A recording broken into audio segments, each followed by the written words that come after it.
So good morning friends. আজকে আমি যে ক্লাসটি তোমাদের সামনে নিয়ে এসেছি সেটি মূলত বাংলা থেকে ইংরেজিতে অনুবাদ।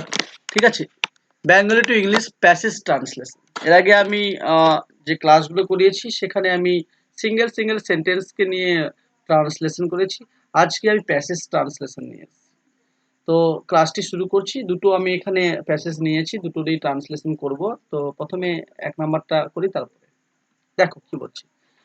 বিজ্ঞান পাঠ এখন ছাত্রদের কাছে একটি উন্মাদনা। ঠিক আছে, উন্মাদনা বলতে এখানে তোমরা ইন্টারেস্টের কথা বলবে, ঠিক আছে, আগ্রহ। তো এই সেন্টেন্সটা কি আছে দেখো, বিজ্ঞান পাঠ, এই বিজ্ঞান পাঠটা হচ্ছে সাবজেক্ট, ছাত্রদের কাছে এটা হচ্ছে অবজেক্ট, ছাত্রদেরটা অবজেক্ট, একটি উন্মাদনা। ঠিক আছে, হুম, এটা হচ্ছে পুরোটাই অবজেক্ট। একটু ভুল বললাম আমি। এটা এই ছাত্রদের কাছে একটি উন্মাদনা পুরোটাই অবজেক্ট। এখন এখন দিয়ে এটা প্রেজেন্ট টেন্সে বোঝাচ্ছে, তা প্রেজেন্ট টেন্সে আছে। তাহলে সেন্টেন্সটা এরকম হয়, বিজ্ঞান পাঠ।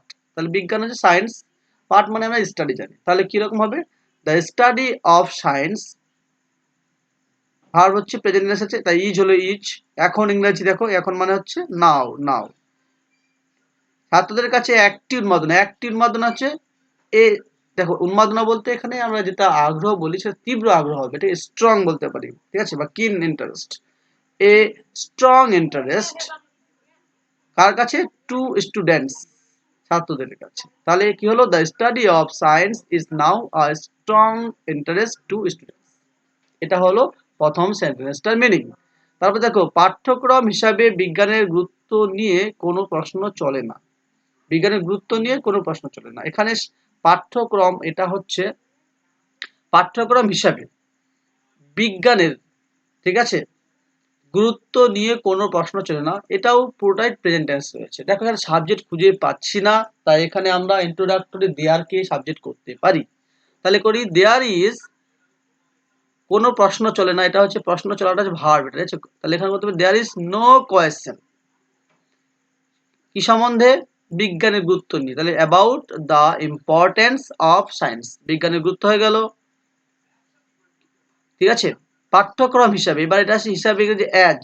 ঠিক আছে, অ্যাজ এ কারিকুলাম, কারিকুলাম মানে হচ্ছে পাঠ্যক্রম। তাহলে সেন্টেন্সটার মানে কি দাঁড়ালো, there is no question about the importance of science as a curriculum. Okay, এবার দেখো তারপরটা, বিজ্ঞান পাঠের সুবিধা ও সম্ভাবনা অনেক। বিজ্ঞানের পাঠের সুবিধা আর অসুবিধা, বিজ্ঞান পাঠের সুবিধা অসুবিধা অনেক, এটাও প্রেজেন্ট টেন্সে আছে। এখানে দেখো সাবজেক্ট আমরা খুঁজে পাচ্ছি না, সেক্ষেত্রে আমরা ইন্ট্রোডাক্টরি দেয়ারকে ইউজ করতে পারি। তাহলে দেয়ার আর, দেখো এখানে দেয়ার আর, বিজ্ঞান পাঠের সুবিধা অসুবিধা অনেক প্লুরালে আছে, তাই দেয়ার আর বললাম। ঠিক আছে, দেয়ার আর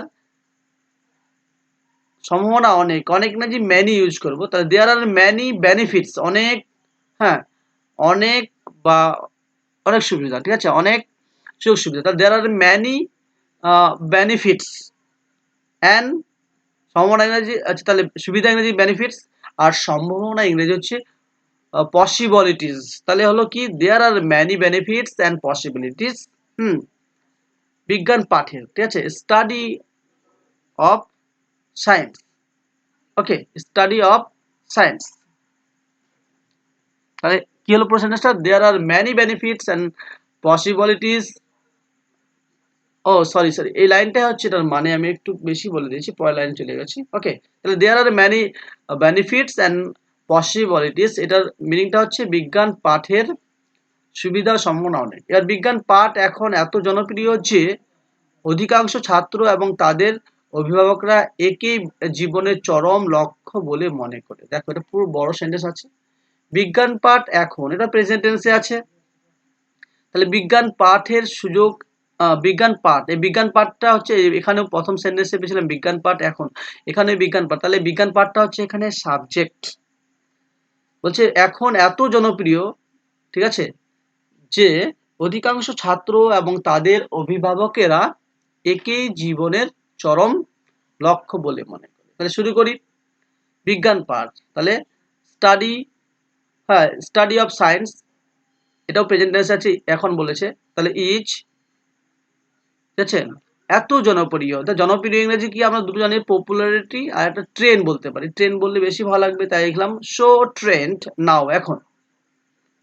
দ্যাট, যে বলেছে এখানে যে অধিকাংশ ছাত্র তাদের অভিভাবকরা, তাহলে অধিকাংশ the most students and their parents.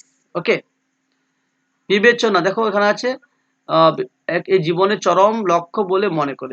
এই যে লক্ষ্য মনে করা বলতে এখানে কনসিডার, ঠিক আছে, তাই consider it as summit of life's goal. দেখো জীবনের চরম লক্ষ্য বলতে এখানে সামিট বলছে, ঠিক আছে, সামিট আর গোল মানে লক্ষ্য, তাহলে summit of life's goal.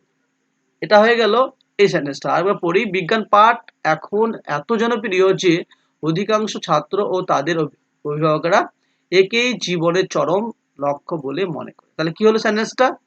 Study of science is so trend now that most students and their parents consider it as summit of life's goal. ওকে, এবার আসি পরের সেন্টেন্সে। কি বলেছে? বিজ্ঞান পাঠের সুযোগ না পেলে জীবন অর্থহীন মনে পড়ে। সবটাই প্রেজেন্ট টেন্সে আছে, তাহলে বিজ্ঞান পাঠটা হচ্ছে এখানে সাবজেক্ট। তাহলে লিখলাম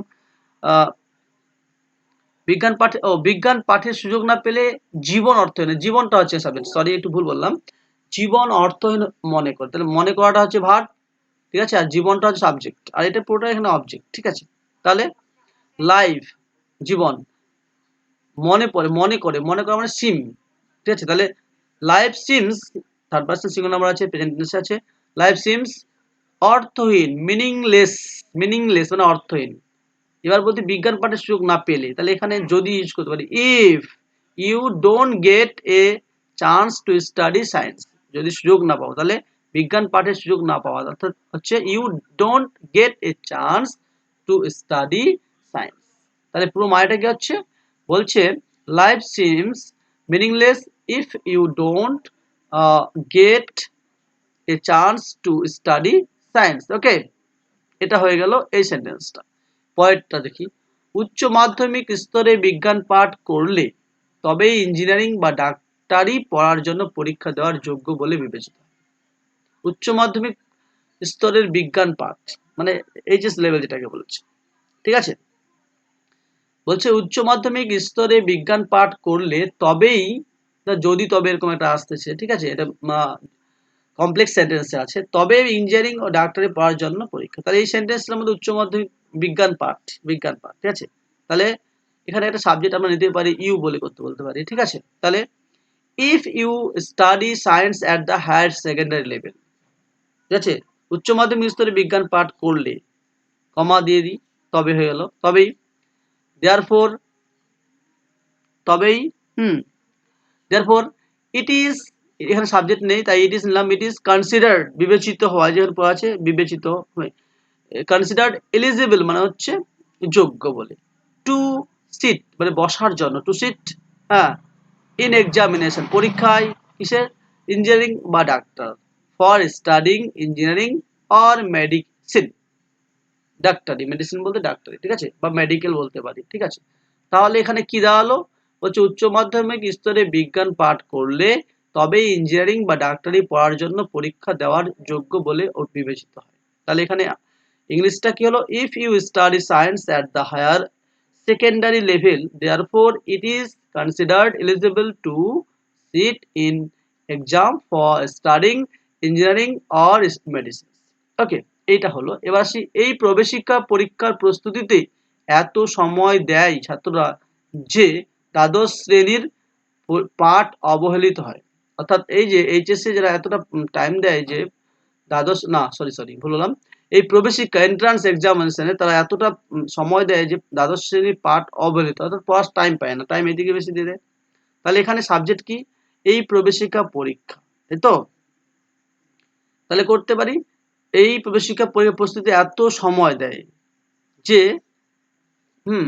যে দ্বাদশ শ্রেণী পাঠ অবহেলিত, দ্বাদশ শ্রেণীটা হচ্ছে অ্যাকচুয়ালি, না সময়, এখানে একটু ভুল বলছি, সময় দেওয়াটা হচ্ছে এখানে ছাত্রদের, এটা হচ্ছে সাবজেক্ট। তাহলে কি করতে পারি, by giving so much time in preparation for this entrance examination, এই পুরোটা হচ্ছে সাবজেক্ট। lessons of class 12 আর নেগলেক্টেড। ঠিক আছে, তাহলে এই পুরোটাই এই এন্ট্রান্স এক্সাম অবধি এই পুরোটাই হচ্ছে এখানে সাবজেক্ট। ঠিক আছে, আর আরটা হচ্ছে এখানে ভার্ব, আর নেগলেক্টেড যে অবহেলিত হয়ে পড়ে এটাকে হচ্ছে ভার্ব নেগলেক্টেড। তাহলে এখানে পুরোটাই সাবজেক্ট এখানে। ঠিক আছে, এই প্রবেশিকা পরীক্ষা প্রস্তুতি এত সময় নেয় যে ছাত্ররা দ্বাদশ শ্রেণীর পাঠ অবহেলিত ভাব, আর পুরোটাই হচ্ছে এখানে সাবজেক্ট। ওকে, তারপর দেখো এর ফল উচ্চ মাধ্যমিক পরীক্ষায় কেউ কেউ অকৃতকার্য হয়। এর ফলে এন্ট্রান্স পরীক্ষা প্রস্তুতিতে গিয়ে উচ্চ মাধ্যমিক পরীক্ষা তারা ফেল করে বসে। তাহলে এর ফলে উচ্চ মাধ্যমিক পরীক্ষায় কেউ কেউ অকৃতকার্য হয়, কেউ কেউ বলেছে। ঠিক আছে, তাহলে এর ফলে অ্যাজ এ রেজাল্ট বলতে পারি। ফ্রেজ এটা, উচ্চ মাধ্যমিক পরীক্ষায় কেউ কেউ ফেল, কেউ কেউ বলতে এখানে সাম পিপলস বলতে পারি, সামওয়ান বলতে পারি। তাহলে সাম পিপলস অকৃতকার্য করা যে ফেইল কিসে করে, উচ্চ মাধ্যমিক পরীক্ষায়, fail the higher secondary exam. তাহলে হয়ে গেল as a result some peoples fail the higher secondary exam. হয়ে গেল এটা। পরের সেন্টেন্সে আসি, হতাশায় তারা তখন আত্মহননের পথ বেছে নেয় কখনো কখনো। আত্মহনন বলতে গেলে সুইসাইডের কথা বলেছে, তো কখনো কখনো বলেছে। হতাশায় তারা কখনো কখনো আত্মহননের পথ বেছে নেয় কখনো কখনো।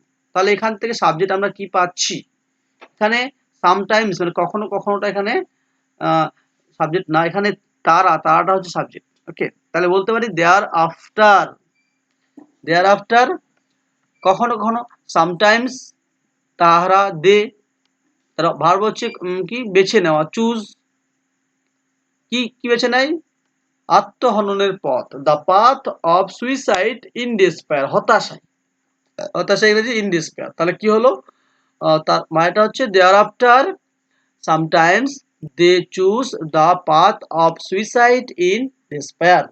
হলো, এবার লাস্ট সেন্টেন্সটা দেখো তোমরা, শিক্ষক ও অভিভাবকদের উচিত ছাত্রদের ঠিকভাবে ভাবতে শেখানো।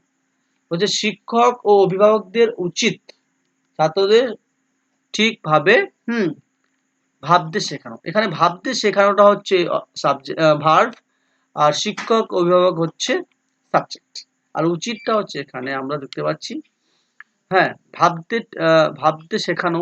ঠিক আছে, উচিত। ঠিক আছে, এটা হচ্ছে উচিতটা আমরা শুড ইউজ করব, সাবজেক্ট হচ্ছে শিক্ষক ও অভিভাবকদের। তাহলে কি, টিচার্স অ্যান্ড প্যারেন্টস উচিত, শুড শেখানো, টিচ কি শেখানো, ভাবতে, টিচ স্টুডেন্টস ছাত্রদের টু থিঙ্ক।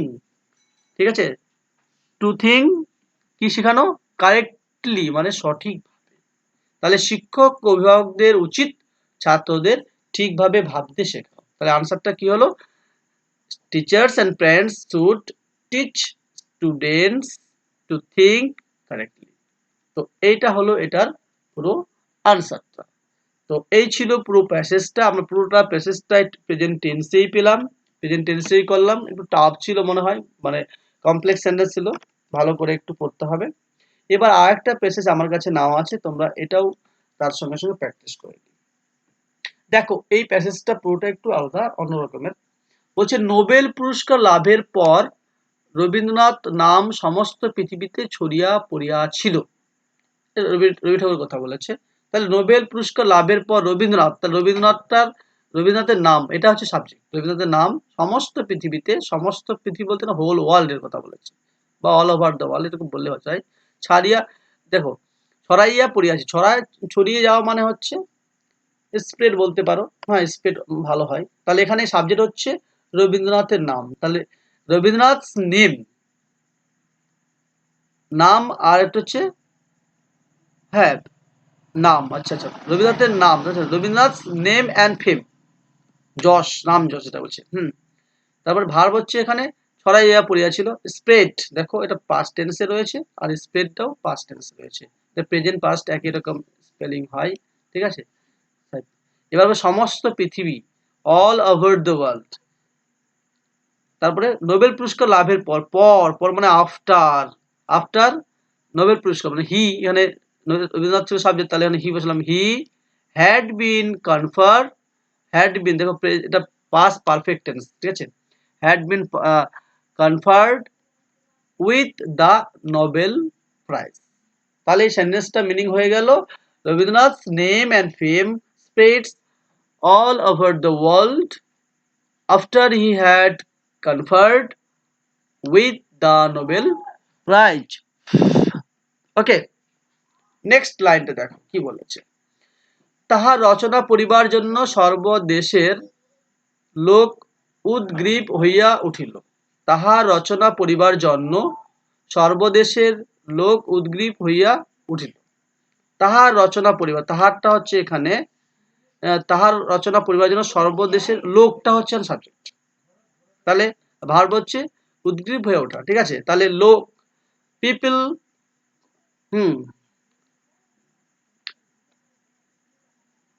ঠিক আছে, people from the all the countries, সর্বদেশের বলেছে, people from all the countries হইয়া উঠিল মানে বিকেম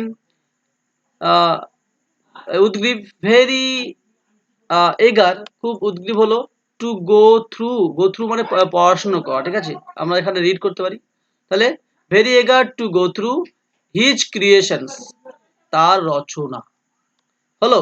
তাহলে সেন্টেন্সটা কি হলো, people from all the countries became very এগার to go through his creations, তার রচনা। এবার তারপরে লাইনটা দেখো, নানা ভাষায় তাহার গ্রন্থ অনুদিত হইতে লাগিল।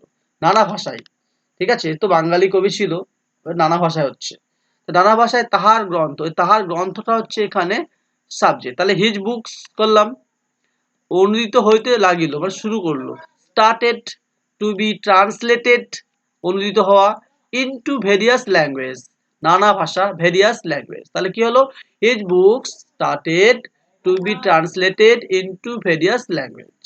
ওকে, দেশের প্রতি রবীন্দ্রনাথের প্রেম সুগভীর হইলেও বিদেশকেও তিনি কখনো ঘৃণা করেন নাই। রবীন্দ্রনাথের তাহার এই প্রাচ্য পাশ্চাত্যের, আচ্ছা এখানে লাইনটা খুব বড় আছে, রবীন্দ্রনাথের এই প্রাচ্য পাশ্চাত্যের মিলনের বাণী লইয়া বহু দেশ ভ্রমণ করিয়াছিলেন। ওকে, তো দেশের প্রতি রবীন্দ্রনাথের প্রেম গভীর হইলেও বিদেশের প্রতি, রবীন্দ্রনাথের এখানে সুগভীর প্রেমের কথা বলেছে। তাহলে এখানে সাবজেক্টটা কি হচ্ছে, এখানে সাবজেক্টটা হচ্ছে সে, তার কথা বলেছে, মানে রবীন্দ্রনাথের কথা বলছে। তাহলে বলতে পারি অলবিয়েট, ঠিক আছে, he nourished great love for his motherland, he never despised foreign countries. ওকে, আচ্ছা এখান থেকে আমি একটু ভুল, মানে এখান থেকে করেন নাই থেকে এটা সেন্টেন্স আলাদা হবে। ওকে, এখান থেকে সেন্টেন্স আলাদা হবে, ঠিক আছে, তোমরা একটু ভালো করে মনে রাখো। দেশের প্রতি রবীন্দ্রনাথের প্রেম সুগভীর হইলেও বিদেশকে তিনি কখনোই ঘৃণা করেন না, এইটা হচ্ছে এখান থেকে সেন্টেন্স, ঠিক আছে। তাহলে এই সেন্টেন্সটা হচ্ছে albeit he nourished great love for his motherland, he never despised foreign countries. ওকে, তারপর থেকে দেখো, রবীন্দ্রনাথ তাহার এই প্রাচ্য পাশ্চাত্যের মিলনের বাণী লইয়া বহু দেশ ভ্রমণ করিয়াছিলেন। তাহলে রবীন্দ্রনাথ হচ্ছে সাবজেক্ট, রবীন্দ্রনাথ ভ্রমণ করিয়াছিলেন ভার্ব, রবীন্দ্রনাথ ট্রাভেলড, হ্যাঁ দেখো পাশ্চাত্যের, travel Bengal with message for union between east and West. তাহলে পাশ্চাত্য বলতে ইস্ট ওয়েস্ট বলতে হচ্ছে পাশ্চাত্যের দেশসমূহ আর প্রাচ্যের দেশসমূহ। তাহলে এখানে সেন্টেন্সটা কি হচ্ছে, রবীন্দ্রনাথ ট্রাভেলড বেঙ্গল উইথ, বাংলা কথা বলেছে, with the message of union between east and west. Okay, তারপর দেখো, যেখানে তিনি গিয়েছেন সেখানে লোকে তাহাকে সাদর অভ্যর্থনা করিয়াছে এবং সাগ্রহে তাহার বাণী শ্রবণ করিয়াছেন। দেখো সেন্টেন্সটা খুব বড় আছে, যেখানে সেখানে, তাহলে আমরা এখানে কি লিখবো, যেখানে তিনি গিয়েছেন, whenever he set his feet, সেখানেই he was welcomed, মানে সাদর বাণী করিয়াছেন। তাহলে whenever he set his feet he was welcomed wholeheartedly and his words were listened with eagerness by people. ওকে, তো এই সেন্টেন্সটা মিনিং হচ্ছে এরকম, তো এই ছিল আমার পুরো ভিডিওটি সামারি রাইটিং ট্রান্সলেশন সম্পর্কে। আমি এর পরের ভিডিওতে ইংলিশ থেকে বেঙ্গলি লেখার ট্রান্সলেশন নিয়ে হাজির হব। দেখা হচ্ছে পরের ভিডিওতে। ভালো থেকো, টাটা। আর আমার যে চ্যানেলটা রয়েছে তোমরা অবশ্যই চ্যানেলটা পেয়েছো ইংলিশ লাভার্স, এই চ্যানেলটা সাবস্ক্রাইব করে নেবে এবং পরবর্তী ভিডিওগুলো পাওয়ার জন্য নোটিফিকেশন ক্লিক করবে যাতে তোমরা সব ভিডিওগুলো পেয়ে যাও। তো দেখা হচ্ছে পরের ভিডিওতে। ভালো থেকো, সুস্থ থেকো, টাটা।